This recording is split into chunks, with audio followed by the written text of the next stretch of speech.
하나님 아버지, 오늘도 주의 말씀이 우리 안에 밝히 들어와 어두운 부분들을 밝히게 하여 주시고, 어지럽게 되었던 부분들이 정리가 되게 하시고, 하나님께서 가르치시는 방향과 목적을 따라 제대로 기도하고 응답받는 우리 모두가 되게 도와주시옵소서. 믿음으로 헌금한 손길들의 복을 주시고, 저들에게 주신 기회와 시간과 건강을 따라 주신 것으로 또 하나님께 감사하였사오니, 하나님께서 저들을 기억하사 필요한 것들로 갚으시고 저들의 관심이 있는 그 자리에 함께 역사하여 주시옵소서. 예수님의 이름으로 기도하였습니다. 아멘. 하나님의 말씀은 에스겔서 47장 1절에서 12절까지 말씀을 함께 같이 합독하겠습니다. 에스겔서 47장 1절에서 12절까지 말씀을 함께 같이 합독하겠습니다. 함께 읽습니다. 시작. 그가 나를 데리고 성전 문에 이르시니 성전의 앞면이 동쪽을 향하였는데 그 문지방 밑에서 물이 나와 동쪽으로 흐르다가 성전 오른쪽 제단 남쪽으로 흘러내리더라. 그가 또 나를 데리고 북문으로 나가서 바깥길로 꺾여 동쪽을 향한 바깥문에 이르시기로 본즉 물이 그 오른쪽에서 스며 나오더라. 그 사람이 손에 줄을 잡고 동쪽으로 나아가며 천척을 측량한 후에 내게 그 물을 건너게 하시니 물이 발목에 오르더니 다시 천척을 측량하고 내게 물을 건너게 하시니 물이 무릎에 오르고 다시 천척을 측량하고 내게 물을 건너게 하시니 물이 허리에 오르고 다시 천척을 측량하시니 물이 내게 건너지 못할 강이 된지라. 그 물이 가득하여 헤엄칠 만한 물이요 사람이 능히 건너지 못할 강이더라. 그가 내게 이르시되 인자야 내가 이것을 보았느냐 하시고 나를 인도하여 강가로 돌아가게 하시기로 내가 돌아가니 강 좌우편에 나무가 심이 많더라. 그가 내게 이르시되 이 물이 동쪽으로 향하여 흘러 아라바로 내려가서 바다에 이르리니 그이 흘러내리는 물로 그 바다의 물이 되살아나리라.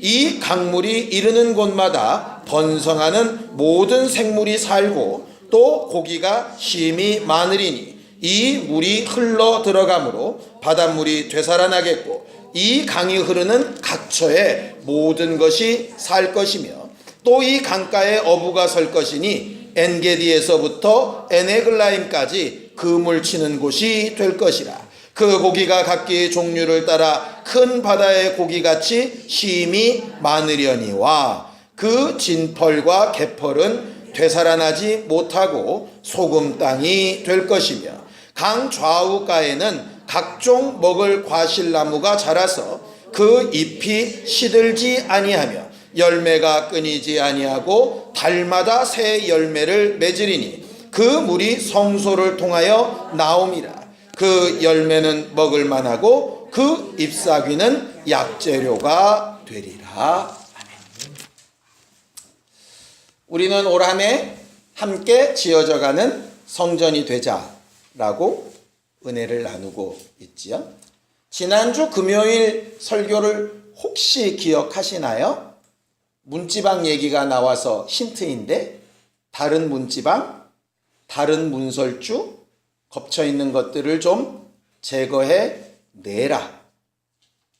하나님의 성전과 우상을 섬기는 것이 벽 하나처럼 붙어 있어서 섞여가지고는 하나님의 제대로 된 성전의 역할을 감당할 수 없다 하시는 것이었죠.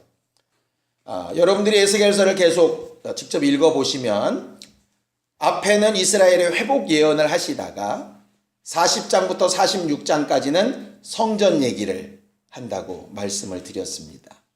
다시 회복될 성전. 물론 그 성전은 성전된 육체 예수 그리스도에 대한 것이라고 말씀드렸죠. 오늘은 그 성전이 가져야 될 특성 얘기를 하고 있습니다. 이 성경 구절은 우리가 꽤 많이 여러 군데서 들으셨을 겁니다. 천척쯤 가니 발목에, 허리에, 무릎에, 허리에, 가슴까지 차고 헤엄칠 만한 넓은 강이 되고, 이건 굉장히 많이 들으셨죠? 거기서 말하는 천척이라고 하는 것이 실제로 지금으로 따지면 한 500m쯤 되는데 꽤 먼 거리입니다. 500m쯤. 그러니까 한 2km쯤 가는 그 넓은 은혜의 강을 이야기합니다. 근데 그게 얼마나 깊으냐, 얼마나 넓으냐, 지금 성경은 그걸 얘기하고 싶은 것이 아니고요. 성전이 뭐냐, 이걸 얘기하고 싶은 겁니다. 오늘 에스겔서 47장에 말하는 성전의 특징은 생명이 흘러나오는 곳입니다. 성전은 생명이 흘러나오는 곳입니다. 그러니 우리가 함께 지어져 가는 성전이 된다는 의미는 우리가 함께 뭐를 흘러나게 해야 된다는 얘기겠어요? 생명을 흘러나게 해야 된다는 얘기죠. 우리 입술의 말이, 우리의 표정이, 우리의 선택이, 우리의 결정이 결국은 생명이 스며 나오게 해야 하는 것입니다. 이 생수의 특성이라고 하는 게 조그만 틈만 있어도 흘러나와야 하는 거예요. 물이 있다면. 나는 신앙생활은 하는데 요즘은 내가 은혜를 못 받아서 안 흘러나와. 그건 좀 문제가 심각한 겁니다. 한 방울이라도 조그만 틈으로라도 흘러나와야 성전인 거거든요. 오늘 성전은 그 얘기를 하고 있습니다. 앞의 내용을 쭉 읽으셨으면 더 잘 아시겠지만 성전의 동쪽 문은 막혀 있습니다. 지금도 예루살렘 동쪽 문은 막혀 있지요.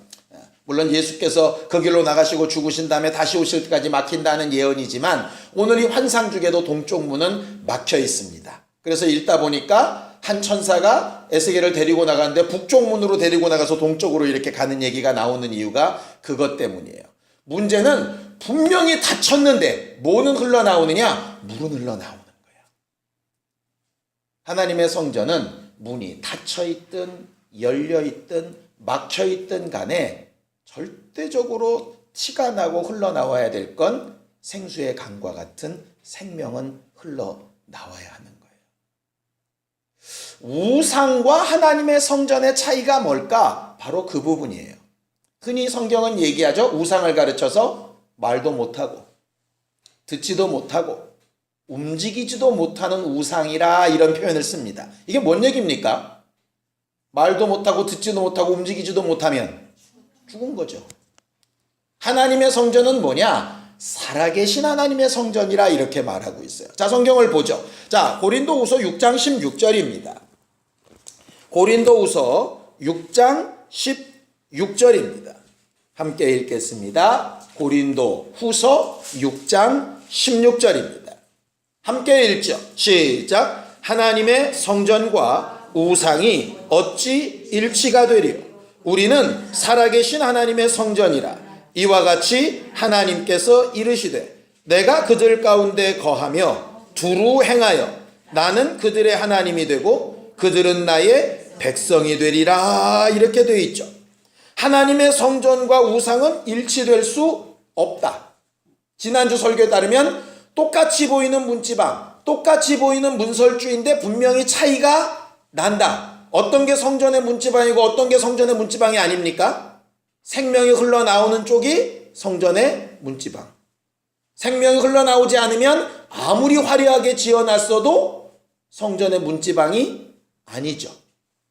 결국 오늘 말씀은 뭐냐 하면 우상과 성전의 차이는 살아계신 하나님이 함께 움직이고 있느냐 안 하고 있느냐의 차이라는 거예요.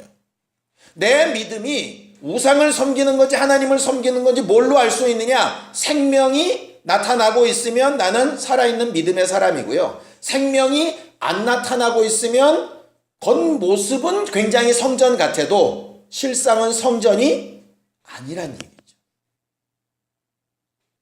그래서 예수 이렇게 말씀하시죠. 나무를 알아보려면 뭘로 안다고요? 열매로 안다고요. 그 열매는 꼭 자꾸 전도 열매 이렇게 가지 마세요. 내 안에서 지금 생명의 증거가 나타나고 있냐 이 말이에요. 산 사람은 아무리 누워있어도 머리카락도 자라고 손톱도 자라요. 죽은 사람은 아무리 자는 것 같아도 안 자라요. 생명의 특성이 없어요. 결과적으로 내가 신앙생활 잘하고 있냐 못하고 있냐는 성경을 얼마나 아냐, 예배에 얼마나 잘 나오고 있냐, 뭐 이런 부분으로도 우리가 판단할 수 있겠지만, 진짜는 뭐냐면 내 안에 나를 지배하고 있는 생명력이 과연 얼마나 있냐, 이 문제예요. 삶에 대한 의지도 마찬가지, 변화해보려고 하는 결단도 마찬가지, 하나님 앞으로 더 가까이 가려고 하는 방향성도 마찬가지, 살아있는 특성이 드러나야죠. 근데 앉으면 죽고 싶다, 이거는 사실은 제대로 된 성전의 역할이라고 보기 어렵죠. 물론 우리가 낙심되고 실망되고 어려울 수 있는데, 그럼에도 불구하고 성전이라면 분명히 달라야 될 것은 생명의 증거가 나와야 한다는 거예요. 그래서 오늘 저녁에 기도할 때 뭐를 기도하기를 원하느냐 하면은요, 우리 안에 생명의 증거가 있도록, 좀 막 조그만 틈을 통해서라도 좀 삐질삐질 삐져나올 수 있도록, 그렇게 좀 내 안에 하나님의 은혜로, 생명으로 좀 채워달라고 같이 기도하기를 원해요. 하나님의 성전에서 생수가 흘러나오는 얘기가 또 어딘가 있을 가서 찾아봤더니 계시록에 나오더라고요. 한번 읽어보실까요? 요한계시록 22장 1절 2절입니다.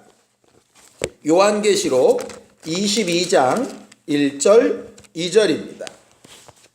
함께 읽습니다. 요한계시록 22장 1절 2절 함께 읽겠습니다. 시작. 또 그가 수정같이 맑은 생명수의 강을 내게 보이니 하나님과 및 어린 양의 보좌로부터 나와서 길 가운데로 흐르더라.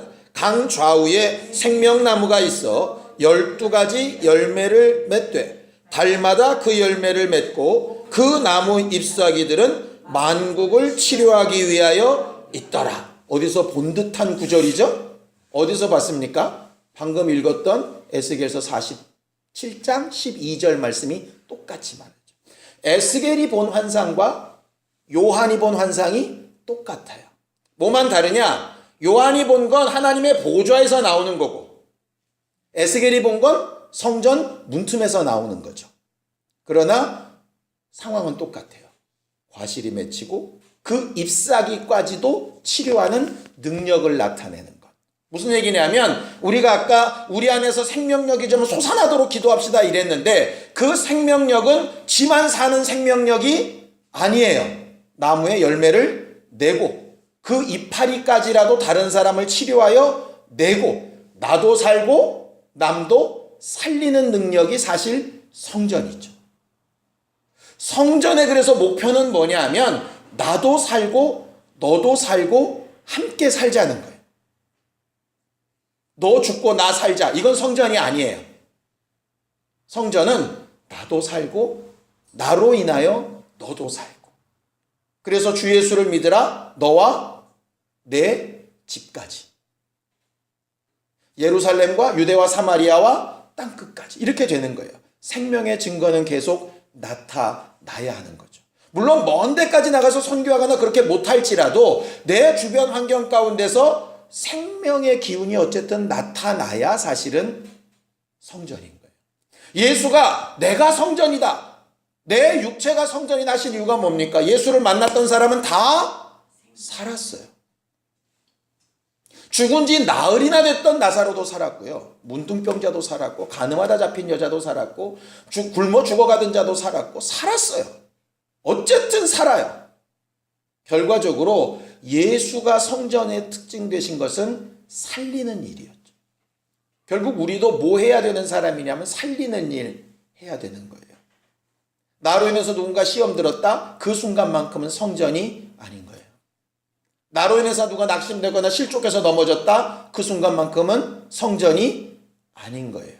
그래서 예수 말씀하시죠. 지극히 작은 소자 하나라도 실족하게 하면, 그런 일은 있을 수밖에 없지만 그렇게 하면 화다. 이미 성전이 아니란 얘기. 그 순간만큼은. 그러니까 내가 뭘 회개해야 되겠어요? 하나님 뜻대로 못 살고 뭐 다 좋아요. 그런데 뜻대로 살려고 하는 목적이 뭔데요? 살리려고요. 나도 살고 남도 살리려고요. 살리기 위한 정죄 필요합니다. 진단처럼요. 살리기 위한 징계 필요합니다. 뭐가 가장 중요하냐? 목적이 뭐냐? 살리기 위한 거냐? 아닌 거냐? 이게 도대체 다 죽자는 얘기냐? 살자는 얘기냐? 이게 분명해져야 되는 거예요. 사는 일이라면 내 자산을 다 팔아서라도 살려야 되는 거예요. 왜? 목적이 그거니까. 근데 목적이 돈이 되면 살리는 일에 돈을 못 써요. 왜? 돈이 아까워서.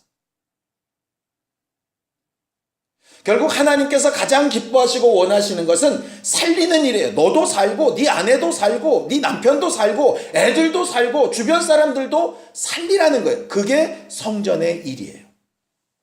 그 생명의 일은 또 어떻게 돼야 되냐면 아까 말씀드린 대로 천척 가면서 사그라드는 게 아니라 계속 깊어지고 넓어지고 늘어날 수 있도록 계속 돼야 하는 거예요. 계속 되는 것으로 어디까지 간다고 얘기를 하면요. 여기 이렇게 되어져 있습니다. 자, 성경 8절을 좀 읽어보실래요? 47장 8절입니다. 함께 읽습니다. 시작. 그가 내게 이르시되 이 물이 동쪽으로 향하여 흘러 아라바로 내려가서 바다에 이르리니 이 흘러내리는 물로 그 바다의 물이 되살아나리라. 아라바가 뭔가? 아라비아 사막인가? 이렇게 봤더니 아라바가 어디냐면 사해 지역이에요. 예루살렘에서 물이 흘러서 남쪽으로 내려가면 어디냐면 요단강을 거쳐서 사해까지 가요. 근데 사해는 말 그대로예요. 죽은 바다예요. 왜 죽은 바다입니까? 들어오기는 하는데 나가는 물이 없어요.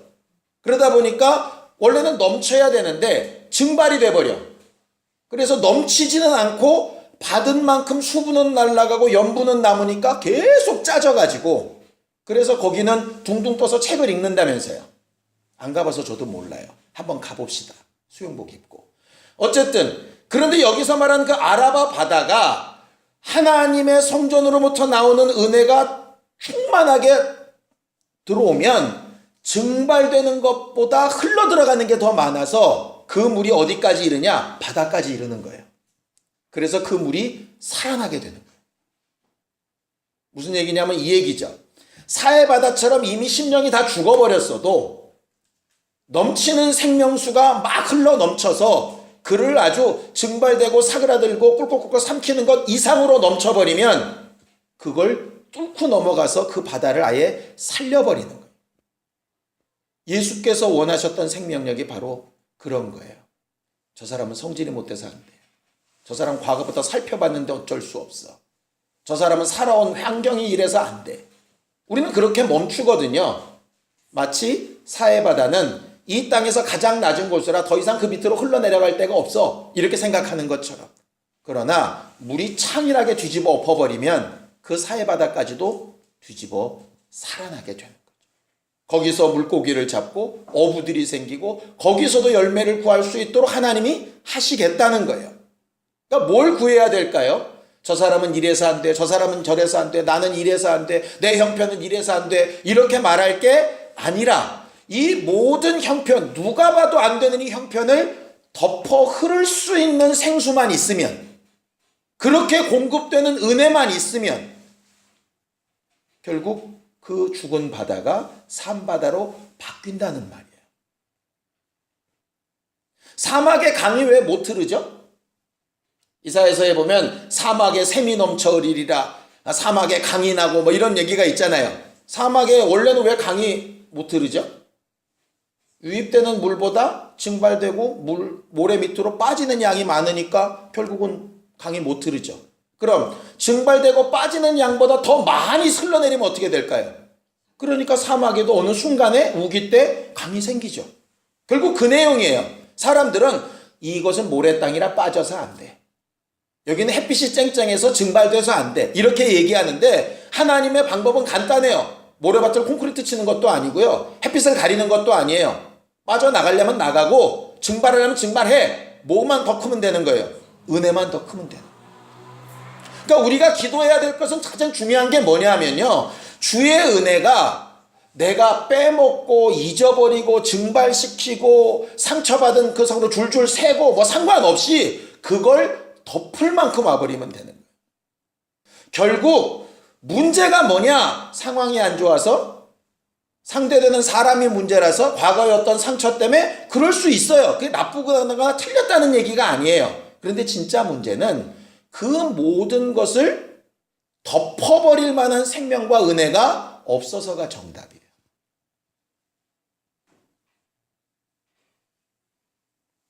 우리가 그래서 구해야 될 게 뭐냐면요. 내게 핑계될 만한 수많은 원인과 이유들이 있는데 그 모든 내가 핑계대고 합리적이고 그럴 수밖에 없는 이유들을 덮고도 남을 만한 은혜를 주세요. 그게 우리의 기도 제목이에요. 그러니 누가 제일 열심히 해야 되겠어요? 목사가 제일 열심히 해야죠. 그런 은혜를 여러분들한테 전달하는 통로가 돼야 되니까. 예배 시간에 그런 은혜를 여러분들한테 전달하지 못하니까 여러분들의 생명력이 고갈되는 거잖아요. 결국은 제 문제예요. 목사가 비리비리하면 여러분이라도 성경에서 말씀에서 여러분들 안에 들어와 계신 성령으로 그 생명력을 공급받아야 되는데 힘들어, 어려워 라고 주저앉아서의 문제예요. 하나님은 하시겠다고 하는데 그게 안 되는 거죠. 성경에 보면 이렇게 사해바다까지라고 다 뒤집어 엎을 그 은혜가 영향력을 못 미치는 게 두 군데 있죠. 11절에 보면 진펄과 갯펄. 여긴 왜 그럴까요? 진펄은 뭐고 갯벌이 뭐죠? 이게 무슨 늪지대, 그 다음에 갯벌 이런 뜻이에요. 특징이 뭡니까? 늪지대 같은 경우는 흘러서 내보내질 않죠. 그냥 물이 고여 있어요. 받은 게 나가야 되는데 고여 있어요. 그게 늪지대의 문제예요. 진펄이죠. 갯벌은 물이 들어왔다 나가요. 쉽게 얘기하면 은혜 받았다 맹숭맹숭했다, 받았다 맹숭맹숭했다. 은혜 받은 상태에서 이게 차고 넘치든 흘러나가든 이래야 되는데 왔다 갔다 시계추처럼 하는 거예요. 여기는 아무리 생명수가 넘쳐도 안 된다는 거예요. 두 가지죠. 사해바다 같아도 넘치는 은혜로 흘려 떠내려 보내면 사는데 그게 안 되고 고여있는 곳이면 불가능. 또 하나, 받은 은혜와 그렇지 않은 상태가 계속 반복만 되고 있어도 불가능해요. 그럼 넘치는 은혜를 베푸시는 건 누가 하실 일이에요? 하나님이 하실 일이에요. 그것을 흘러 떠나보내든가 원래 자리로 자꾸 돌아가려고 하는, 그렇지 않으려고 하는 건 누가 해야 될 일일까요? 그건 내가 할 일이죠. 그러니까 넘치는 은혜는 구하고 받은 은혜를 나누는 일과 다시 빼앗겨 원상태로 돌아가려고 하는 것을 조금씩이라도 멈추는 건 내가 해야 될 일이에요.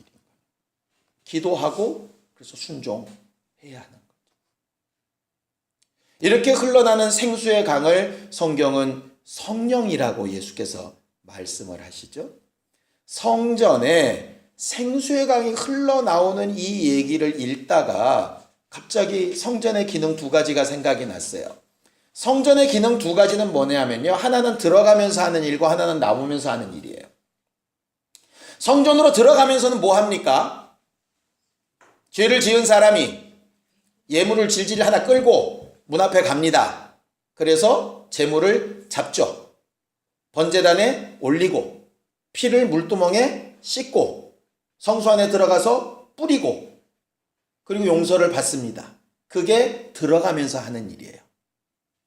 근데 이 일은 누가 하셨냐? 예수께서 하셨어요. 자, 히브리서 9장 12절입니다.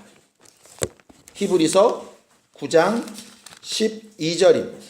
함께 읽겠습니다. 히브리서 9장 12절입니다. 함께 읽겠습니다. 시작. 염소와 송아지의 피로 아니하지 아니하시고 오직 자기의 피로 영원한 속죄를 이루사 단번에 성소에 들어가십니다. 들어가시는 일은 예수께서 하셨어요. 우리가 다시 피를 짊어지고 성소 안에 들어갈 필요는 없지요. 들어가는 일이 다 끝나면 진짜 중요한 일이 남았습니다. 들어간 제사장이 피로써 제사를 다 성공하고 나와서 뭐 해줘야 되죠? 선포를 해줘야죠. 선포를 하지 않으면 들어가서 죽었는지 제사가 성공을 했는지 알 수 있는 방법이 없어요. 나와서 선포하는 일을 누가 하시냐면 성령이 하시는 거예요. 그걸 예수께서 이렇게 말씀하시는 거예요. 자, 요한복음 7장 38절 39절입니다. 요한복음 7장 38절 39절입니다. 함께 읽습니다. 요한복음 7장 38절 39절입니다. 시작. 나를 믿는 자는 성경의 이름과 같이 그 배에서 생수의 강이 흘러나오리라 하시니 이는 그를 믿는 자들의 받을 성령을 가르쳐 말씀하신 것이라. 예수께서 아직 영광을 받지 아니하셨으므로 성령이 아직 그들에게 계시지 아니하시더라. 히브리서에 아까 예수는 피를 가지고 성소의 단번에 들어가셨다. 그런데 지금은 아직 들어가신 상태가 아니죠. 들어가신 상태가 아니니까 성령이 오셔서 우리에게 자유를 선포하실 수도 없죠. 나중에 십자가에 죽고 부활하시고 승천하셔서 단번에 성소에 들어가시는 것을 끝낸 후에 오셔서 자유다, 은혜다, 이게 생명이다 말하고 선포하시는 이가 누구시냐면 성령이시죠. 그래서 에스겔에 본 환상 가운데 그 생수가 과연 뭐냐라고 설명할 때 예수께서 말씀하신 이 생수의 강, 생명을 공급하는 선언, 선포, 성령의 역사 이렇게 이야기를 하는 거예요. 성령의 역사는 단순히 열매, 은사를 얘기하는 게 아니에요. 은사나 열매를 가지고 뭐 하는 거겠어요? 생명을 살리는 거죠. 은사를 주신 이유는 생명을 살리라고 은사를 주신 거예요. 열매를 맺으라 하시는 것도 열매 맺은 것으로 생명을 살리라고 하는 것이에요. 과정이에요. 그런데 우리는 은사가 있으면 대단한 것처럼 착각을 하죠. 도구를 받았으면 진짜 일을 해야 되는데 자격증을 받았는데 일을 안 하는 거랑 똑같아요. 성령은 오셔서 예수가 하신 일을 선포하는 일을 하시는 거예요.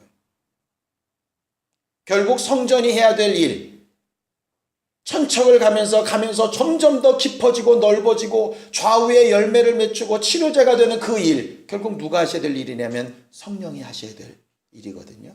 우리가 흔히 말하는 성령 충만, 바로 그거예요. 쭉 성령 충만하게 하여 주옵소서.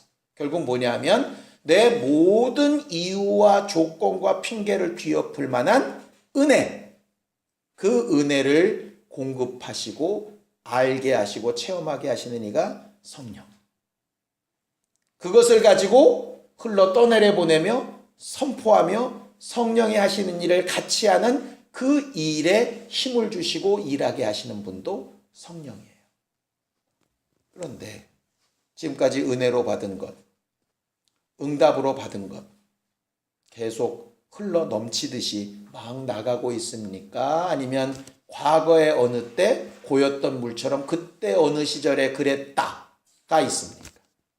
아니면 지금 점점 그 은혜가 깊어지고 넓어져서 살만한 사람입니까? 과거의 어느 때를 추억하고 있는 사람입니까? 우리가 진짜 회개하고 돌아가야 될 것은요, 과거의 어느 때가 아니에요. 지금처럼 성전인 나, 성전인 우리 안에서 넘치도록 흘러나는 생수의 강이 나와야 하는데 그러지 못하고 있는 부분에 대하여 철저하게 회개하고 철저하게 은혜를 구하고 나를 좀 덮어달라고 해야 되는 문제인 거죠. 목사인 저도 그렇게 기도해야 되고 여러분들도 그렇게 기도해야 되는 거예요. 혹여라도 이것도 마음에 안 들고 저것 때문에 마음에 안 들고 이건 좀 불합리한 것 같고 저거는 좀 기분 나쁘고 이런 것들 당연히 있을 수 있겠죠. 여러 가지 그런 이유가 합리적일 수는 있는데 진짜 문제는 뭐라고요? 은혜가 뒤덮이지 않아서 그래요. 우리가 지금 알고 있고 느끼고 있는 문제들이 과거에는 없었나요? 있었어요. 근데 그때는 왜 그냥 넘어갔죠? 그때는 은혜가 충만했어요. 은혜가 충만하면 그 문제들을 덮고 살려낼 만한 힘이 있어요. 그런데 그게 없는 게 문제예요. 근데 정작 솟아나오는 은혜를 구하는 대신에 이 문제 해결해 주세요. 저 문제 해결해 주세요. 저 사람 좀 바꿔주세요. 이거 기분 나빠요. 치워주세요.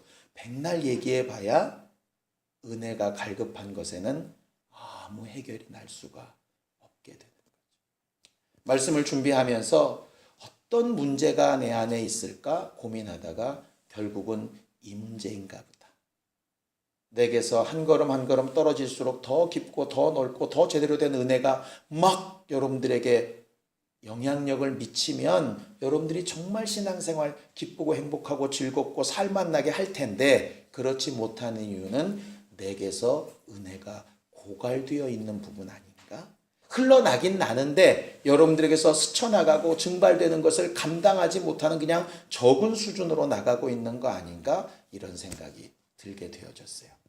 오늘 이 저녁에 저도 저대로 회개하고 여러분들도 회개하고 회개한 그 위에 넘치고 아주 모든 구멍을 메꿔버릴 만한 생수의 강같이 흐르는 역사가 우리 안에 응답으로 주어질 수 있게 되기를 예수님의 이름으로 축원합니다. 함께 같이 기도하겠습니다. 하나님 아버지, 우리는 주 예수로부터 나오는 넘치는 은혜를 사모하고 구합니다. 성령께서 우리 안에 공급하시는 생명력과 은사도 구합니다. 다른 조건이나 핑계나 고민 말고 주께로부터 오는 그 은혜와 은사로 충만한 성전들이 되게 도와주시옵소서. 오직 이것을 구하고 간구하여 싸우니 하나님의 생명이 닿는 그 자리에 병도, 근심도, 불평도, 불만도, 괴로움도, 과거의 상처도 낫고 회복되어지는 신령한 역사가 있게 하여 주시옵시고 우리를 통하여 또 다른 이들도 살 수 있도록 도와주시옵소서. 이제는 우리 주 예수 그리스도의 은혜와 하나님 아버지의 극진하신 사랑과 성령님의 감동하시고 역사하시는 분명한 증거가 생명이 넘쳐 흐르는 성전 되기를 원하는 우리 모두 위에 이제부터 영원까지 함께 있을지어다. 아멘.